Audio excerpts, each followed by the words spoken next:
Tonight, CBN News is on the ground in the middle of the flashpoint in Eastern Europe. The president holding firm, no U.S. troops in Ukraine, even in the event of rescuing fleeing Americans. That's a world war when Americans and Russians start shooting at one another. Desperate to risk a worst-case scenario in the wake of last summer's chaotic U.S. withdrawal from Afghanistan. And the great debate over masks. My name is Madeline, and I like running. My name is Braden, and I like to do sports. My name is Joshua, and I like my family. The fallout after school students in Virginia refuse to wear face coverings. All this and more tonight on Faith Nation.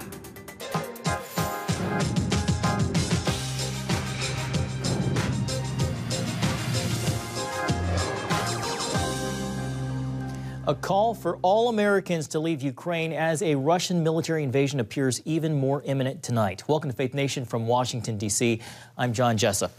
Well, tonight, all eyes and minds turn to Russia's eastern front on the border with Ukraine. CBN News is on the ground, even as President Biden and the State Department alert all Americans to get out of the country. Secretary of State Antony Blinken adding that an invasion could begin at any time. The Russian military has amassed even more forces to their troop deployment, with estimates as high as 130,000 positioned all along the Ukrainian border. As Russia kicks off a second day of major military exercises in Belarus, a stark warning from NATO and the West: brace for the worst. Joining us now from the capital of Ukraine, Kyiv, is our senior international correspondent, George Thomas. George, a lot of moving parts here tonight. We are getting reporting from PBS that says the United States believes Vladimir Putin has made a decision to invade Ukraine, perhaps as early as next week. Earlier this afternoon, President Biden met with NATO and EU leaders. The situation on the ground turning as soon as you got there, George. What are you seeing? Yeah, absolutely. And I think we've seen that in less than 24 hours after the president told NBC News, urging all Americans to get out, and furthermore saying that the idea of deploying forces to this country to rescue those Americans who may be caught in the crossfire is pretty much out of the realm of possibility. And as we come on the air, it's not just the United States, the UK just announcing today, urging its nationals to leave the country immediately either via commercial or private means. Not just the UK, not just the United States, Israel, South Korea, Japan, as well as EU officials. And the Kyiv Post, which is the major English newspaper here in Ukraine, is reporting as we come on the air that the OSCE members of the U.S. delegation of the OSCE. This is a group that has been monitoring the ceasefire agreement in the eastern part of the country over the last 8 years. They have been notified that they need to leave the region immediately as well. And as you mentioned, John, it just really feels like in the last 24 hours, things have really taken an ominous turn here in Ukraine. George, even as you were on your way to Ukraine, you received an urgent message from the State Department urging all Americans to leave. And then, as you just mentioned, President Biden's interview with NBC News, he said last night there was no scenario in which he'd send U.S. troops to assist fleeing Americans. Let's take a quick look. American citizens should leave now. We're dealing with one of the largest armies in the world. This is a very different situation, and things could go crazy quickly. That's a world war when Americans and Russians start shooting at one another. George, that talk seems to be inconsistent with the messaging that we've heard from Ukrainian officials who've been saying that the United States has been hyping up this idea of invasion. Has that turned at all since we've heard these reports that Russia has indeed decided to invade? Yeah, no, I mean, when I landed this afternoon here in the capital city, Kyiv, I mean, it was business as normal. I went to a major shopping mall to get some supplies, walked around some of the major thoroughfares of Kyiv, and really, I mean, it's just normal business as normal. And one colleague of mine, a good friend that I've known for many, many years here in Ukraine, said to me, George, don't forget that we have been under a state of war for the last 8 years, ever since Russia invaded the eastern part of the country. I got off the phone just moments ago with a key source whose home is right there in the Donbass region, very close to Mariupol.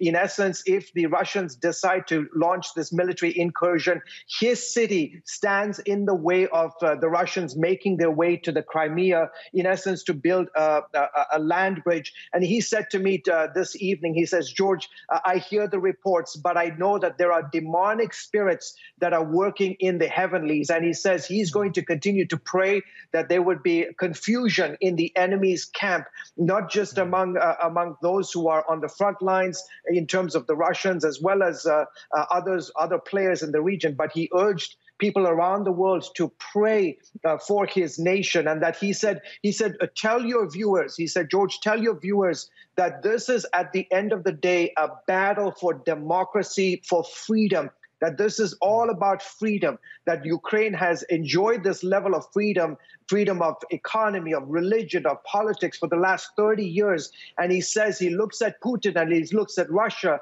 and he sees that Putin is very scared and afraid that Ukraine is becoming more and more democratic and siding with the West. And he said at the end of the day that this is a battle for freedom.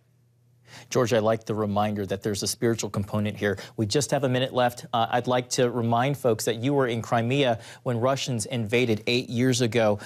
Tell me, do you think the Ukrainians are prepared to fight against the Russians if indeed they do invade?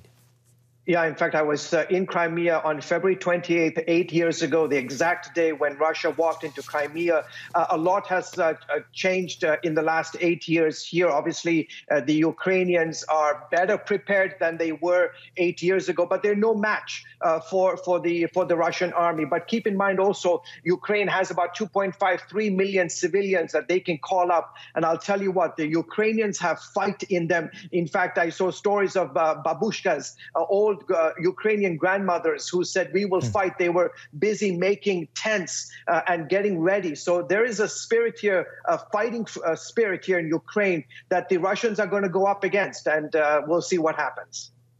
George Thomas keeping us posted. Stay safe, reporting from Ukraine. Thank you, George. You're welcome. Well, let's turn now to Michael OHanlon, Senior Fellow and Director of Research and Foreign Policy at the Brookings Institution. Michael, welcome back. We're extremely fortunate to have you tonight, given this evolving situation. You just heard from our senior international correspondent on the ground there, George Thomas, respond to the PBS NewsHour report that Vladimir Putin has decided to invade Ukraine. The White House followed up saying that, that there's no indication of that. Meanwhile, CNN is reporting that the Biden White House is aggressively releasing intel to deter Russian invasion. Either way, Michael, once that decision is made, are there any more off-ramps, takebacks? Is there anything the U.S. can do at this point to deter Russia? Well, the first thing any of us have to say is, I don't know. And I think, as you just said, the summary of all the different things you've heard, many of those are self-contradictory. They're contradictory with each other. We can't at the same time simultaneously be sure he's made a decision and still be trying to deter him with those who have the best intelligence still trying to deter him. So my prevailing assumption remains we still, even now, just don't know. And therefore, I think we need to continue to try to be creative in carrots and sticks. And I would be doing two things right now. I think overall the Biden administration has done a pretty good job. And I agree with President Biden at not threatening the use of American military power in Ukraine. We have to have limits somewhere. And this is important to us, but it's not important enough to risk nuclear war. However, I do think we can have a credible plan to get Europe and the United States off Russian oil and gas. It would take a few years to do it, but we should develop that kind of a plan and tell Putin we will implement it if he invades. But at the same time, I would try a quieter diplomacy, sort of like a Henry Kissinger approach, where you can say to Russia, listen, as you know, we had no imminent plans to bring Ukraine into NATO. We're not going to bring them in the next day or week or year. And if we can have a dialogue that helps assure their security in the short term, when they're not going to be in NATO under any circumstances, then maybe that can change the whole dynamic after that. And maybe you can find a way to change the conversation about how to protect Ukraine without NATO membership. We shouldn't shut the door right now. We can't give a unilateral concession. But I'd be doing both those things because bottom line, we just don't know if Putin has decided or not. Michael, we only have about a minute left. In some respects, it looks like the Biden administration is trying to avoid another Afghanistan. However, we see headlines and we hear quotes like the largest military operation or potentially deadliest military action since World War II. From a historical perspective, what will it mean if the Western world, the United States, the EU, and NATO fails to use their influence to avert the likely death of tens of thousands of people and millions of potential refugees? What does it signal to autocratic rulers beyond Putin, like China's Xi Jinping? Well, first of all, I don't think it will be the biggest military operation since World War II. We used 500,000 troops in Operation Desert Storm, and we used 250,000 in the overthrow of Saddam. But taking the spirit of your point and your question, I think that certainly this would be a major setback for Europe and for European security and for our relations with Russia for the rest of my life. But I don't know that the United States can prevent it, short of risking nuclear war over a country that's not in NATO. And therefore, I think we should try harder with the economic threats. They've moved pretty far. They can go further. We should also be creative with the diplomacy, the way a Kissinger or a John F. Kennedy might have during the Cuban Missile Crisis or the 73 Mideast crisis. I would go carrot and stick and even intensify what we're trying to do now. But in the end, I'm not going to blame the United States if this happens. I'm not going to blame Bush. I'm not going to blame Obama. I'm not going to blame Trump. And I'm not going to blame Biden. It's going to be Vladimir Putin's decision. That seems very fair on your part. The Brookings' Michael OHanlon, thank you so much for lending your expertise and putting things in perspective for us. Thank you kindly. Well, the Biden administration is pushing back on reports, as we mentioned earlier, that Russia has made a final decision to invade Ukraine. For that, we turn now to CBN national security correspondent Burke. She's live at the White House. Any information you have to help us cut through the confusion, Caitlin? Has a decision been made or not? John, National Security Advisor Jake Sullivan says the U.S. does not believe that Putin has made a decision. He also refuted claims that any sort of go order has been issued. Now, Sullivan did say that Russia is in position for a major military operation, and it could happen any day. The way that he has built up his forces and put them in place, along with the other indicators that we have collected through intelligence, makes it clear to us that there is a very distinct possibility that Russia will choose to act militarily, and there is reason to believe that that could happen on a reasonably swift time frame. Now, Sullivan reiterated the president's plea that American citizens leave Ukraine within the next 24 to 48 hours. We don't know exactly what is going to happen, but the risk is now high enough and the threat is now immediate enough that this is what prudence demands. The president has been in close contact with our allies and partners, and the White House says that the West hasn't been this united in years, prepared to move forward with Russia in diplomacy or take decisive action should Moscow choose to invade. John? All right, Burke, thank you so much, Caitlin. Coming up, dividing lines are drawn, but is focusing on the last election a winning strategy for the midterms?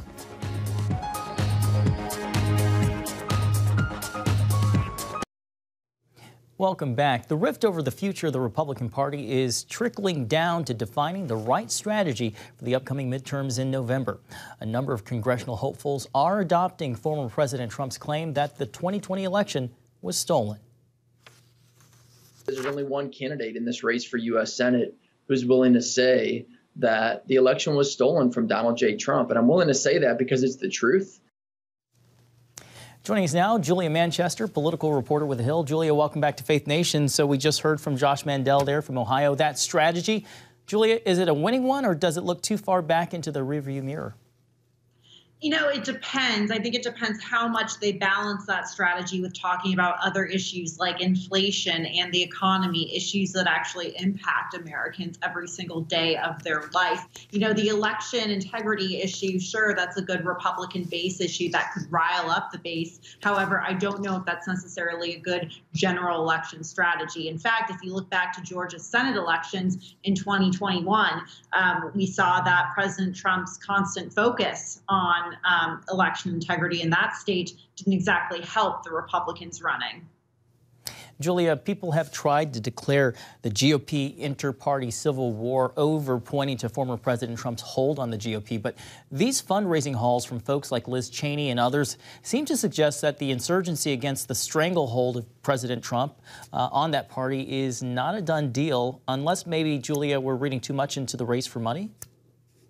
You know, I think there's a lot to be read into the race for money. We have to look at the size of the donors, how big are the donations, what does the grassroots donation or the average grassroots donation really look like. But look, I think the Republican Party is very much a divided party and a party that is evolving every day. So with the Democratic Party, between more moderates and progressives within the party. However, I do think President Trump has a hold on parts of the party. However, we've seen in recent weeks as, you know, his allies, or former allies, I should say, like former Vice President Mike Pence or Senator Lindsey Graham, one of his allies, have broken with him on some issues. That would suggest there's a bit of a rift. Speaking of Lindsey Graham, we only have about a minute left, but I'm curious about your thoughts about the Supreme Court nominee. Should we expect a fight from Republicans, or is this pretty much a self-evident process, given that it doesn't disturb the court's current conservative supermajority makeup? I think you're going to see a lot of political theater potentially from both sides of the aisle, but especially Republicans, because Republicans know that there's not really any way they can block this nomination. They can just make their opposition to it known. So I think that's what you're going to hear from Democrats. I think you are going to see a continued push to have a Black woman be nominated for that. I think these hearings will definitely be contentious, with Republicans trying to make their point and their opposition known, but it'll be an interesting process. And we tried to keep your ears clean by talking about the Supreme Court and not the Bengals and LA Rams. The Hills, Julia Manchester, thank you so much and have a great weekend. You too. When we come back, backlash in schools after a state court steps into the debate over masks for kids in the classroom. Welcome back. The drama over masks in schools has taken center stage in Virginia. This week, the state Supreme Court ruled against parents fighting Governor Glenn Youngkin's executive order, making it optional for students to don face coverings while in the classroom. Now, a bill is expected to pass in the Virginia House, which could allow children to take them off. CBN's Tara Mergener traveled to one Northern Virginia school district where students have been told, mask up or don't come back. Hi, my name is Madeline and I like running. My name is Braden and I like to do sports. My name is Joshua and I like my family. What 7-year-old Joshua, 10-year-old Braden, and 13-year-old Madeline don't like is being suspended, along with a dire warning Madeline says came from her principal. They said it will go on my record, and they said it could affect when I go to college. These Loudoun County students are among 29 who showed up unmasked after Virginia's new governor nixed mask mandates in schools last month. Saying he wants to give parents more control over their kids' education, Governor Youngkin made masks optional in schools immediately after taking office. Loudoun isn't the only one to defy the executive order. Welcome news to the Platts, who say masks give Madeline headaches, make it hard for Braden to understand his teachers, and aggravate Joshua's breathing. It made my asthma worse. What was that like? It made me not feel like I was breathing. They don't talk about anxiety, they don't talk about health, they don't talk about the long-term impact of what this does to children. But the relief from Youngkin's announcement didn't last long. The siblings returning to school only to learn they're banned from their classrooms. They took us to the library and kept us in there for 7 hours. Whenever a class came in, they told the class not to talk to us. Isolated from their masked peers. We were even being supervised. It was just us in this little conference room in the back of the office. And left to learn on their own. It's quarter 3, we're learning new things. Like, I have to watch YouTube tutorials. Loudoun is among dozens of Virginia school districts still enforcing mask mandates. How do they become the executive branch of the law? We're like, when can they come for their in-person education that they're entitled to by the Virginia state law? And all they tell them, they're like, as soon as they put the mask on. These school systems could be on shaky legal ground, according to constitutional expert Brad Jacob. The Constitution says that the government, including the public schools, may not deny the equal protection of the laws. And so you have to make sure as a school that you are treating the students equally, that they are all getting the same opportunities. Lisa Harcrow says not only is Loudoun going against the governor's edict, but in her son's case, doctor's orders. Right now they're stating that if they approve one medical exemption, that they're going to start having to approve them all. And some parents insist school officials are breaking their own rules. For example, invited guests have been seen partially or unmasked during the same time frame students were getting suspended. This is reports children without a mask could be arrested, although Superintendent Scott Ziegler emailed parents telling them schools don't have the authority. But an elementary assistant principal warned that anyone who is unmasked could face charges. They are not allowed on campus or on Loudoun County Public School property. Starting tomorrow, it will be considered trespassing. And a staff email instructed schools on how to obtain a warrant or summons. LCPS denied our request for an interview and emailed us this statement saying, in part, because this issue is currently the subject of litigation, it would be inappropriate for the superintendent to comment. Meanwhile, the Platts and others now on the outside looking in. As parents, what's going on, it's fundamentally and lawfully wrong. Believe their kids have a legal right to an education, even without a mask, as the wheels of justice turn slowly. In Loudoun County, Virginia, Tara Mergener, CBN News. Thank you, Tara. Coming up, a Super Bowl victory to come and the battle that's already been won. A player opens up about his faith both on and off the field. Finally tonight, when the Cincinnati Bengals challenged the LA Rams at their homestand turf at SoFi Stadium Sunday, Bengals defensive end Trey Hendrickson sees the big game as another chance to glorify God. Anything that I do on the field is to glorify Him and through Him, for His glory. So it's one of those things that just my life is a sacrifice, and the days after football will be the same as the days playing football. That's perspective for you. According to Sports Spectrum magazine, Hendrickson says being grounded in his faith keeps the nerves in check. And I promise you that video does not mean we're rooting for the Bengals or the LA Rams. We wish the best to both teams. Thanks so much for watching Faith Nation. We hope you have a great weekend, and we'll see you right back here Monday.